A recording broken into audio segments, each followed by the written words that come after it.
The email hit my inbox on a Tuesday morning. A gray, nondescript email from a law firm I didn't recognize. The subject line was dry, formal, urgent legal matter. Property at my breath hitched. My parents' address, the house, the place that was supposed to be home, but hadn't felt like it in years. My hands trembled as I clicked it open. The screen illuminated my face in the quiet of my apartment, revealing a stark landscape of fear and confusion. It wasn't a bill. It wasn't a demand for more money. It was worse. The document attached wasn't from my bank, the one I'd painstakingly built my credit score up with after years of their financial drain. It was from a different institution, one I'd never done business with.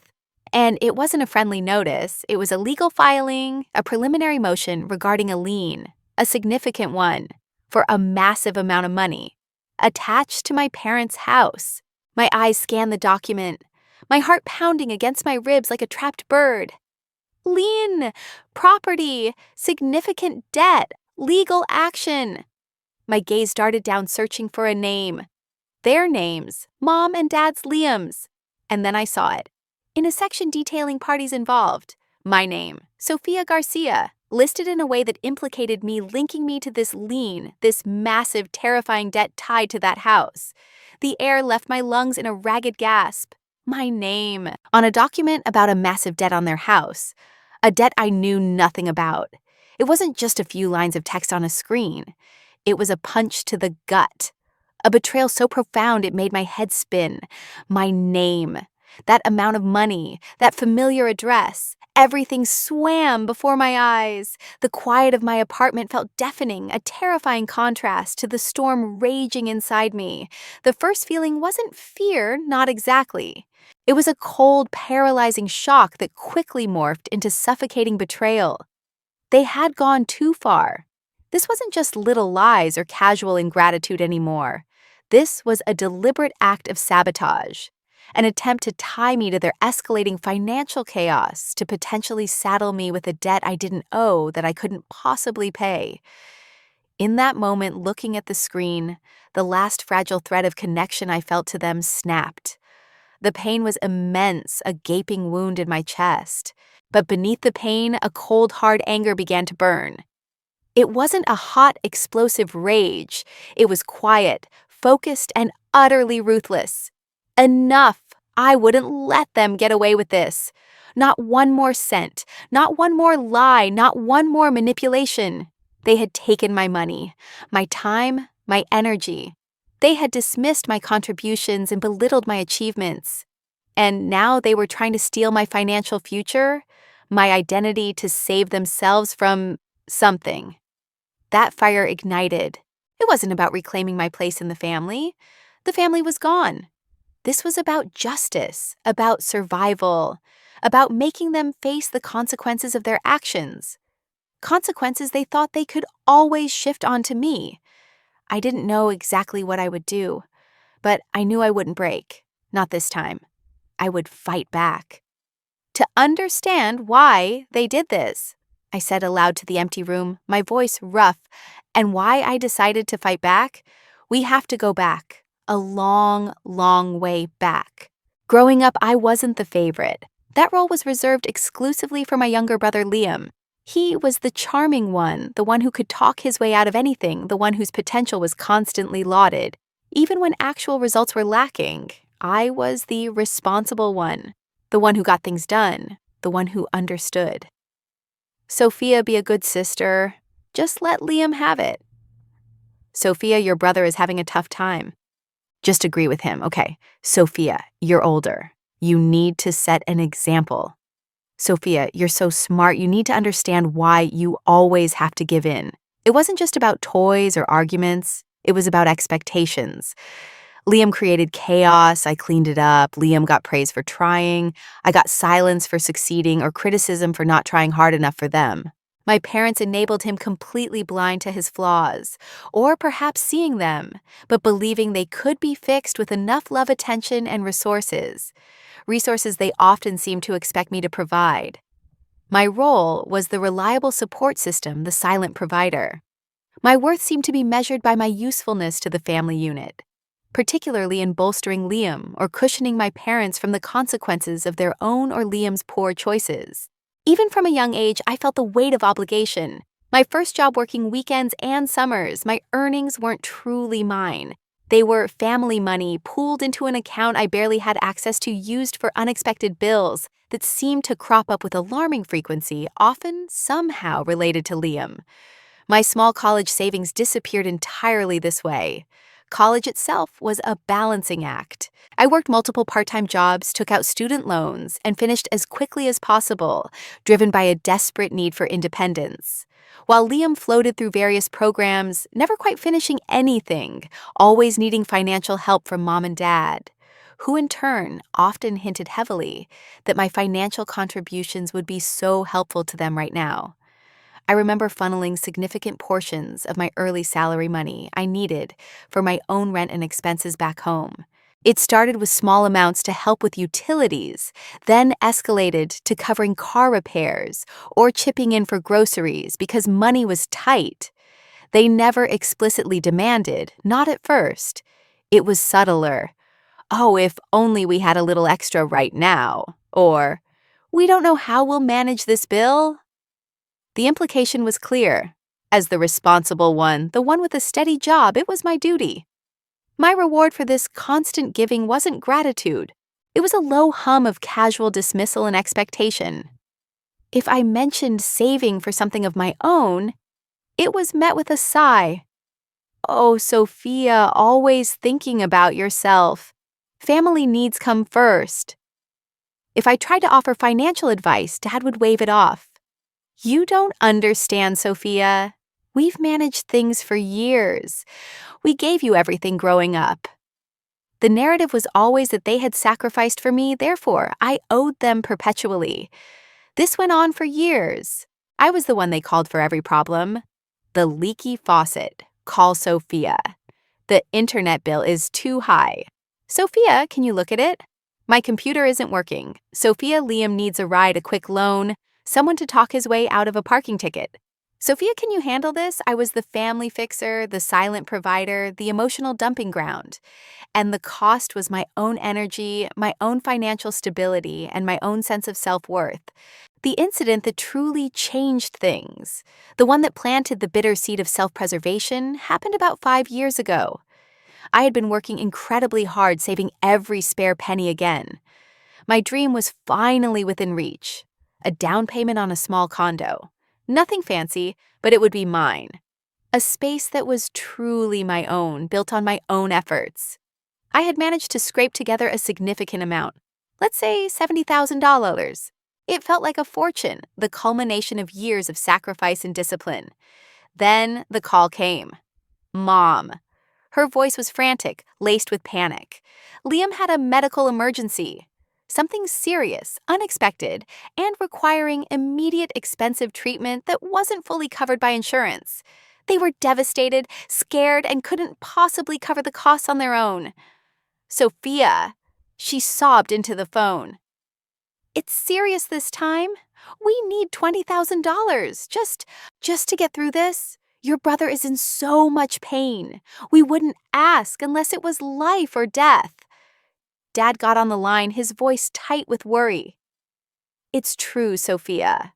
We're exploring all options, but time is critical. This money, it would save us, save Liam." Liam even sent a text, short and seemingly from a hospital bed, full of emojis of pain and fear. $20,000, a huge chunk of my down payment money. But it was Liam, my brother, and it was a medical emergency. How could I say no?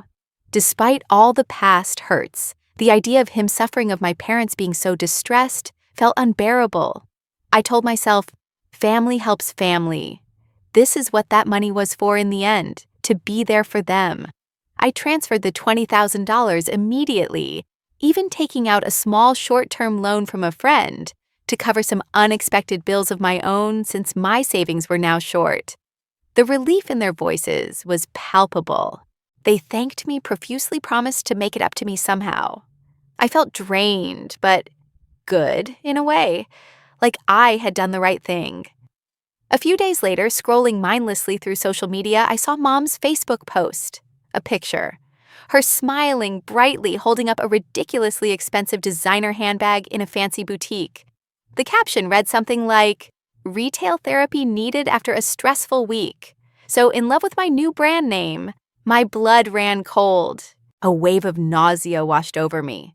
Stressful week medical emergency, I scrolled back. No mention of Liam's condition. No update, just this picture.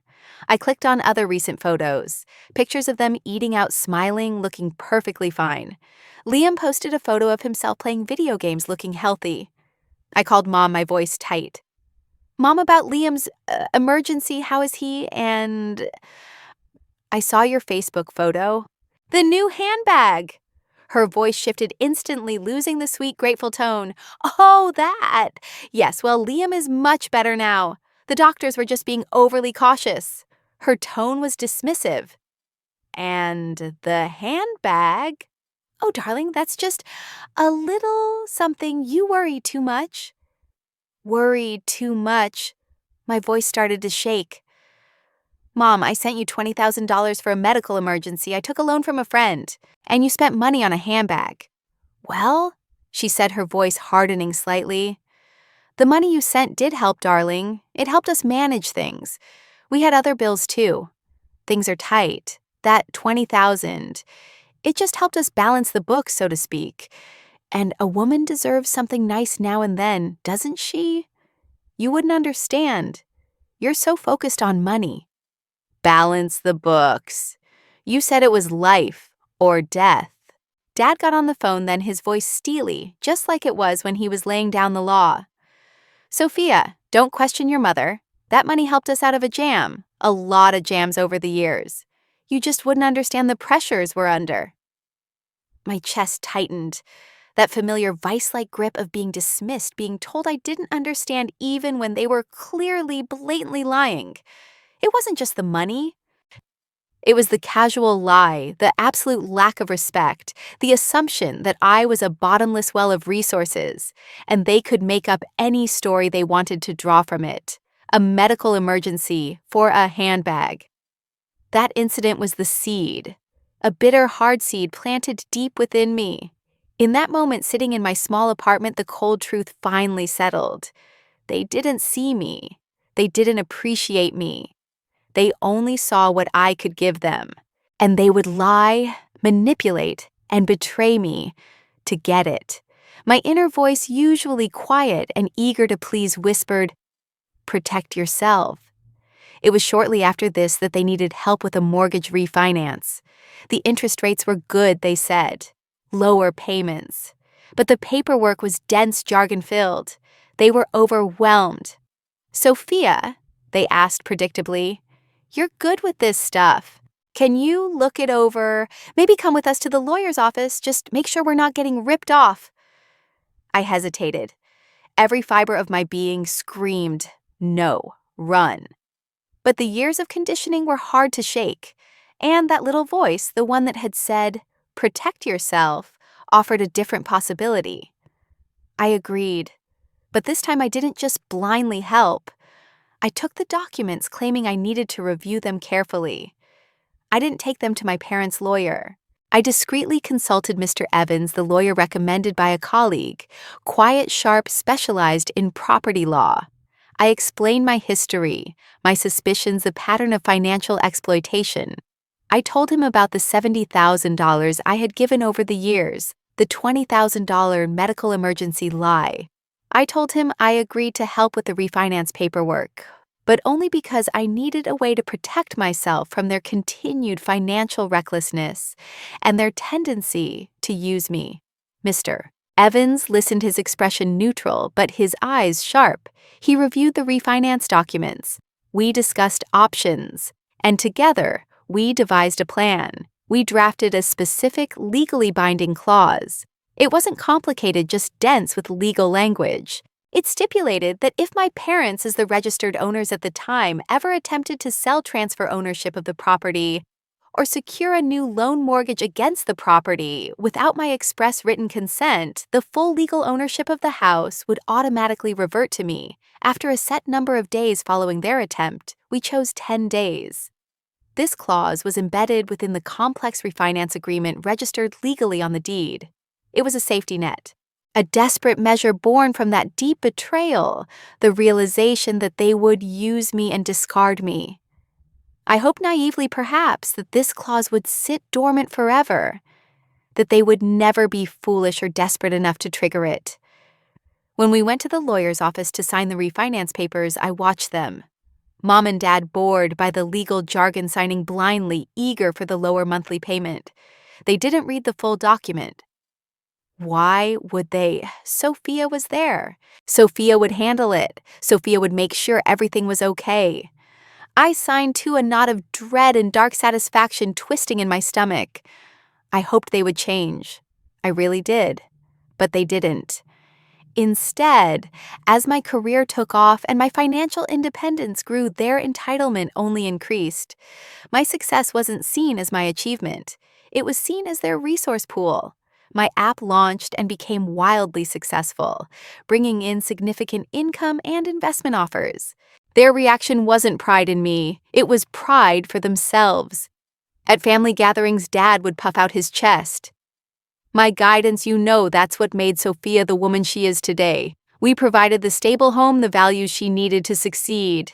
Mom would nod along, adding, we always believed in her, even when things were tough. We knew she'd do great things. My success was framed as proof of their good parenting, their sacrifices. They were erasing my struggle, my hard work, my independent effort. They subtly steered conversations away from the specifics of my achievements, focusing instead on how they had supported me by living in their house, by taking my money. It caused a familiar ache, but now sharper, fueled by a growing resentment. The demands didn't lessen. The tone shifted from implied need to outright expectation.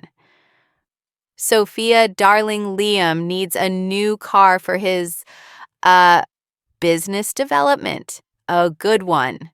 You can easily afford it. Sophia, your father and I need a proper vacation. We've worked so hard. Surely you can send us on a cruise? I started saying no, politely at first, explaining I had my own investments, my own future to build. This was met with shock, then anger. Ungrateful, Mom shrieked over the phone. After everything we've done for you. You've changed, Sophia, Dad said coldly. Money has made you hard. The tension in the house became a physical presence whenever I visited. I started visiting less. They noticed my distance, interpreted it as arrogance, and decided it was time for a power play, a reminder of who was really in charge. One evening, after a particularly strained dinner, I had paid for Dad called me into the living room. Mom was sitting beside him, hands clasped, a look of brittle determination on her face. Liam wasn't there, but his presence, the unspoken reason for most of their actions, hung in the air. Sophia. Dad began that same smug smirk from the mortgage days playing on his lips. Your mother and I have been talking. You're doing so well for yourself now. You're independent. My stomach clenched. I knew where this was going. The familiar vice tightened, but this time there was a cold core of readiness inside me. Dad leaned forward, picked up a stack of papers from the coffee table. The house deed was on top. So, he said, pushing the papers towards me, we think it's time for you to stand entirely on your own 2 feet. He slid the deed closer. Congratulations, you're moving out. The words were delivered with casual cruelty, not from a father to a daughter, but a landlord evicting a troublesome tenant. They thought they were taking back control. They thought they were teaching me a lesson, reminding me of my place. They thought they could discard me now that they didn't need my direct support as much, or so they believed. My heart hammered, but my voice remained steady. Years of swallowing pain, of being the responsible one, had taught me control. I nodded slowly and reached for the deed. The paper felt crisp heavy with the weight of my past sacrifices and my silent years in the making strategy. I met Dad's gaze. There was no fear in my eyes, only something he didn't recognize. Quiet resolve. Thank you, Dad. I said, my voice low, devoid of emotion. I looked at the deed in my hand, then back at him. Good luck with the property taxes next month. A flicker of confusion crossed his face, quickly replaced by dismissiveness. He just nodded again, expecting me to beg, argue, or cry. He didn't understand the power of the paper in my hand. I didn't beg, I didn't argue, I didn't cry. I turned and walked out of the living room, leaving the house's symbolic weight in his hands, the weight he thought was now entirely his to control. As I walked towards my old bedroom to pack, a small, genuine smile touched my lips. I wasn't just packing belongings. I was shedding a skin that had become too tight, too painful to wear. The hidden claws. They had triggered it. The result was coming. Packing was a strange, somber process. Objects held memories, but their emotional resonance had shifted. The smell of old wood no longer smelled like home. It smelled like confinement. The worn rug felt less like history, more like something I'd outgrown. Leaving the house felt like stepping off a cliff, terrifying in its uncertainty, but exhilarating in its freedom. The silence in the temporary apartment I rented was deafening. It amplified the emptiness inside, the void left by defining myself as the family provider, the good daughter. The raw hurt of their casual dismissal. After everything, this is how they saw me, disposable, and the fear. What if the plan didn't work? What if the clause wasn't as ironclad as Mr. Evans believed? What if they found a loophole? The wave of texts and calls started immediately after I moved out. Not asking if I was okay, demanding. Where are these spare keys? We need to discuss the house situation. Liam's tuition is due next month. Have you factored that in? They still saw me as the resource, just temporarily misplaced. Real panic set in a few days later. The texts became frantic, misspelled. Then came the angry voicemails. What did you do to the deed? The bank said there's a problem, we can't refinance, call us back now. The escalation was swift. The accusations turned venomous. They started calling relatives mutual friends, spinning a false narrative. Sophia's trying to steal our house. She's become so greedy since she made money. We just asked her to contribute reasonably. And she's trying to throw us out. My phone buzzed with questions from people I hadn't heard from in years. It hurt deeply to hear the lies, feel my reputation smeared. It was another layer of betrayal, another attempt to control the narrative and turn people against me. But it also hardened my resolve. The fear gave way entirely to cold, determined anger. They wanted to take everything. My money, my house, the house I had helped save, and now my name, my reputation. I leaned on the people I trusted, my small circle of true friends, and Mr. Evans. I called him, my voice trembling slightly as I explained the panicked calls and the bizarre claim about the deed. I met with Mr. Evans at his office. It felt like a neutral battlefield. He was calm, older, with kind eyes, but a sharp mind. He listened patiently, reviewed the frantic messages, and pulled up the property records confirming their recent attempt to access the property's value. Ms. Garcia, he said, his voice steady. The clause is ironclad. You anticipated this behavior years ago. Their attempt to sell or leverage without your express written consent has indeed triggered it. As of the date specified in the clause, 10 days from their attempt to list or finance, ownership automatically reverts to you. He looked at me directly. Legally, Ms. Garcia, they're walking into a trap they didn't read the blueprint for. The property is now legally yours. Hearing the confirmation felt like being handed a shield forged in steel.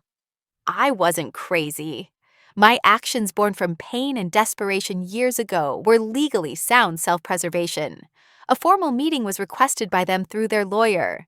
They hoped the setting would allow their usual manipulation tactics to work. They assumed I would crumble under pressure, or that their lawyer could somehow intimidate me or Mr. Evans. They were wrong. I arrived early at Mr. Evans' office, dressed simply, feeling a strange mix of calm and nervous energy. This wasn't just a legal dispute. It was the culmination of almost 3 decades of wanting to be seen, of being used, of being dismissed, and finally of fighting back with everything I had. Mr. Evans was there, his presence a quiet anchor of professionalism and legal fact. My parents and Liam arrived looking like they were heading to church, not a legal showdown. Dad wore a suit, his expression curated to convey wounded dignity. Mom was in a pastel dress, clutching a tissue eyes, already brimming with performative tears. And they brought along my Aunt Carol, Dad's sister, who looked deeply uncomfortable.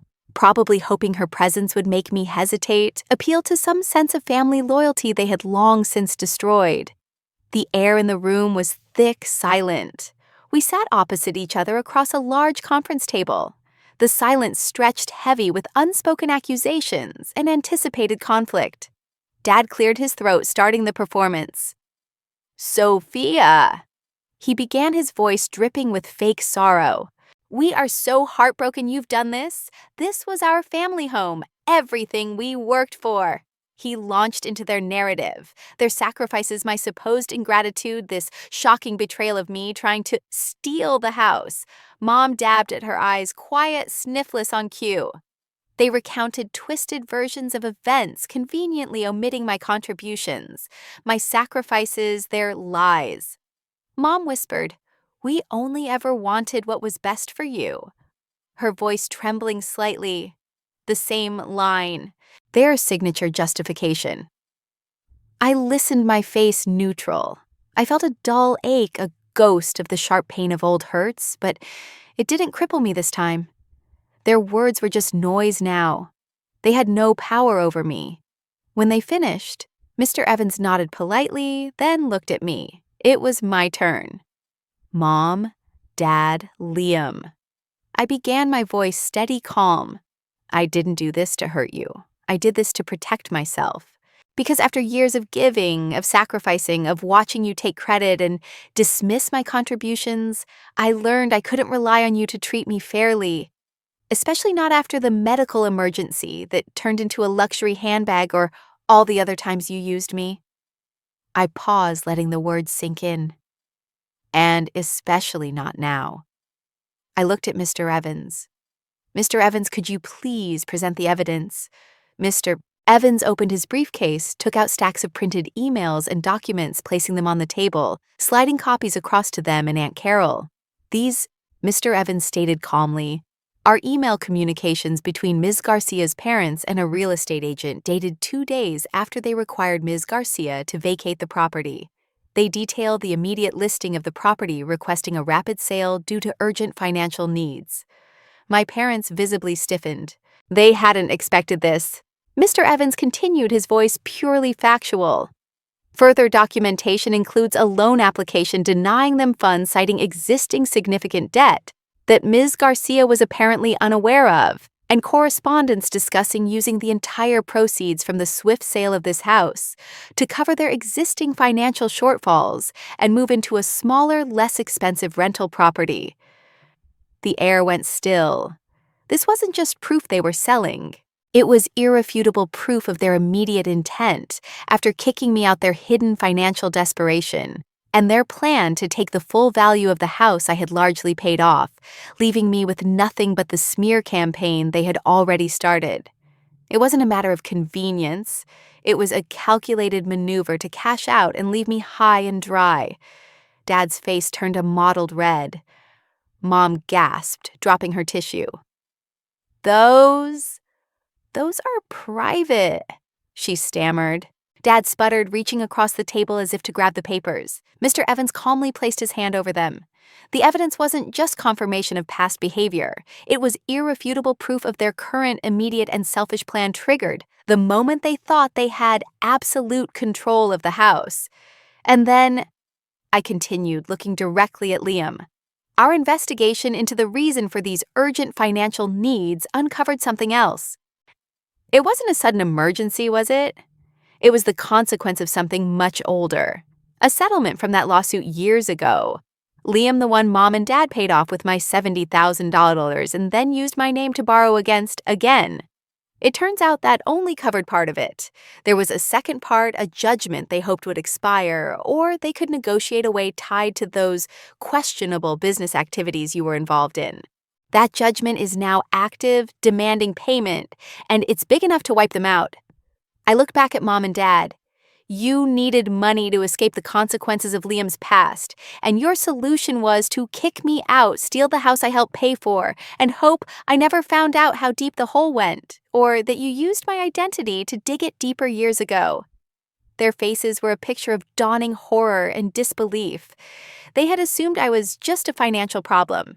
They didn't know I had uncovered the secret that was driving their actions. They didn't know I knew about the judgment hanging over them tied to Liam's past. Aunt Carol had been looking down at the documents, her face pale. She looked up now, first at the papers detailing the immediate sale plan, then at my parents and Liam. Her eyes were wide with disbelief and dawning horror. She knew I had supported them. She had probably heard their version of the story. But seeing the cold, hard evidence of their immediate, ruthless plan to profit from the house, the moment they thought they had me out of the picture, a plan that would have left me with nothing, visibly shook her. She didn't say anything loudly, but slowly pushed her chair back, creating physical space between herself and them. Her eyes met mine, and in them I saw not accusation, but confusion and a flicker of understanding. She was the unexpected ally, her silent reactions speaking louder than any words. Mr. Evans' voice cut through the silence, calm and precise. "As these documents show," he said, gesturing to the emails and loan applications. Ms. Garcia's parents attempted to sell the property immediately after requiring him to vacate without her express written consent. This action triggered the clause Ms. Garcia legally placed on the deed years ago specifically to protect her significant investment in the property against such a maneuver and against their demonstrated pattern of financial recklessness and exploitation. He looked directly at my parents and Liam.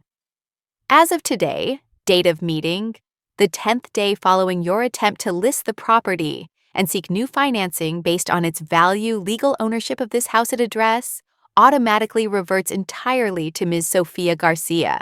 You no longer own it, you cannot sell it, you cannot borrow against it, and you are legally residing there only at Ms. Garcia's discretion, though she intends to give you reasonable time to make arrangements to vacate." He placed the final document on the table, a copy of the updated deed officially registered that morning. My parents' facade shattered completely. Dad exploded shouting accusations, pounding the table, his face purple. Mom openly sobbed, high-pitched and ugly. Liam looked utterly defeated, slumped in his chair. They tried to argue, to plead, to backtrack, but Mr. Evans calmly reiterated the legal facts. Their power was gone. The house was legally mine. Their plan had backfired spectacularly, leaving them exposed, defeated, and still facing the original, now unavoidable financial crisis tied to Liam's past and their secrets. I sat there watching them. It wasn't sweet victory. It was the sharp metallic tang of freedom bought at a terrible price. The knot of dread that had lived in my stomach for years finally loosened. The aftermath was messy as expected. They didn't go quietly. There were more threats, more calls from relatives they had poisoned against me, and even a frivolous legal challenge quickly shut down by Mr. Evans. But their leverage was gone. They couldn't hurt me anymore. Dealing with the house was complex. I ultimately decided to sell it. Walking through it one last time felt like a final exorcism. The smell of old wood felt less like a cage, more like a museum of a life I was leaving behind. Signing the closing papers felt like the final, decisive cut. It wasn't easy. There was grief for the family I wished I had, the one that existed only in my dreams. But there was also immense relief. The consequences for my parents and Liam were significant, difficult to witness from a distance, but necessary. The financial judgment combined with their loss of the house's value left them in a precarious situation. They ended up having to sell belongings and move into a much smaller apartment. They lost social standing among those who learned the truth, or at least saw the undeniable legal outcome. Some people still sided with them, clinging to their narrative, but many others saw the reality and distanced themselves. Escaping the toxicity left scars. There are still days I'll doubt myself, moments I'll miss the idealized family I mourned. Therapy became crucial in helping me process the years of emotional damage, the complex grief, the lessons about trust and betrayal. I started building something new, something healthier. My friendship with my friend Mike deepened. He and his partner became my chosen family, offering quiet evenings, laughter, celebrating my small victories, supporting me through everyday life, moments of genuine connection without any strings attached. I learned what unconditional support truly felt like. Quiet, steady, without any hidden cost. I formed new connections with people who valued me for who I was, not what I could provide. These relationships weren't built on blood or obligation, but mutual respect and affection. Setting boundaries became fundamental. Saying no without guilt-limiting contact with toxic individuals, protecting my energy and peace, became acts of self-care, not selfishness. It was challenging, at first feeling like I was letting people down. But I learned that boundaries aren't about keeping people out. They're about preserving your own space to thrive. Reflecting now, the lessons are profound, woven into the fabric of my new life. Family isn't just defined by bloodlines or addresses, but by love, respect, and genuine care. My worth isn't measured by my sacrifice or my ability to provide for others, but by my inherent value as a person. The truth, however painful, is the only path to real freedom. And healing isn't a destination. It's an ongoing process, a commitment to nurturing the broken parts and building something stronger. I still feel a bittersweet ache, sometimes a sadness for the relationship that should have been. But mostly, I feel peace. I have my own space now, physically and emotionally. My finances are my own, managed for my future. My success is mine, celebrated by those who genuinely care. The house is gone, a chapter closed. But for the first time, my future feels like it truly belongs to me. Leaving the house was hard, but leaving the toxicity was necessary. So let me ask you, have you ever had to draw a line with family? What does your definition of home mean now? Please share in the comment section below.